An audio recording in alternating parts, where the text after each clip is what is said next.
So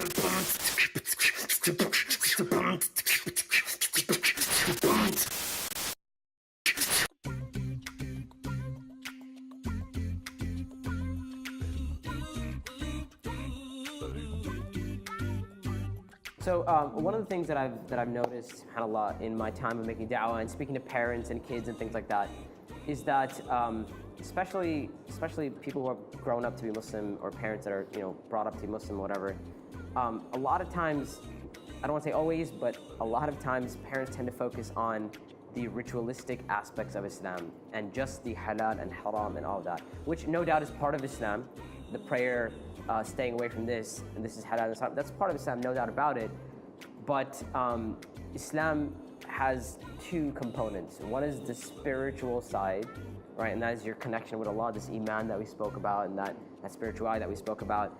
And then there's the rituals and the halal and haram and your prayer and your fasting and all that kind of stuff.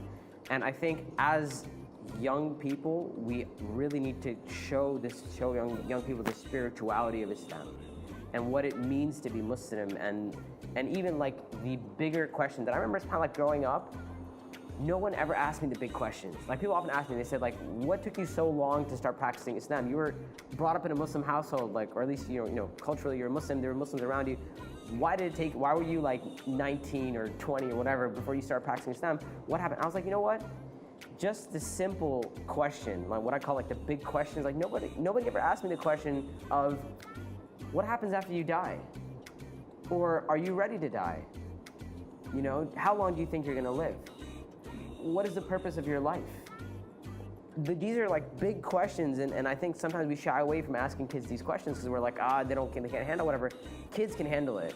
And kids need to be taken, honestly, I think the way you treat kids is the way they'll be. If you treat them as adults and as serious as intellectual beings, they will be intellectual beings, and they will think of themselves as adults. It has to be beyond just the halal and haram. Those big questions, honestly, like I said, it was a long time before somebody asked, and it was when somebody asked me that question that I was like, what is the purpose of my life? My goals in life, and I talked about my story in the class, but at one point, my goal in life was to be a rock star. Like, that's it, right?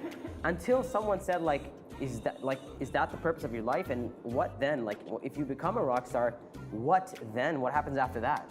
Are you gonna be fulfilled? Are you gonna figure? And I was like, it's only when I thought about that I was like, there has to be more to life than just that. Just has to be more to life than money and fame and attention and all that, So I think when it comes to the younger generation, we almost have to just be real with them and be like, these are the issues, the issues of spirituality, life and death, and and even subhanAllah, things happening around the world, and I hate to be like a Debbie Downer or whatever to bring people back, but world disasters, natural disasters, and wars and things like that. This is life, right? So how do you understand that in the grand scheme of things?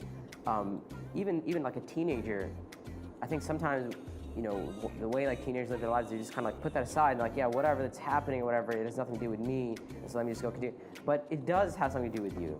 Yes, you're safe right now. Alhamdulillah, you don't live in a war zone. Alhamdulillah, you're protected. Alhamdulillah, you have your health. Alhamdulillah, but you can't guarantee that, right? You have your life. You can't even guarantee your life, right? And young people, I think one of the problems is that young people, we tend to feel invincible. This is why I remember growing up, subhanAllah, I very distinctly remember, subhanAllah, being in like late middle school, early high school, and like the first time I smoked a cigarette, right? And I often think about that moment, and I often think about my friends that smoked cigarettes, and I think about what made me start. And I remember thinking to myself, I distinctly remember thinking about the fact that it's harmful for your body. I remember somebody even said it, a girl or someone said, that'll kill you or whatever. And I clearly remember thinking to myself, who cares?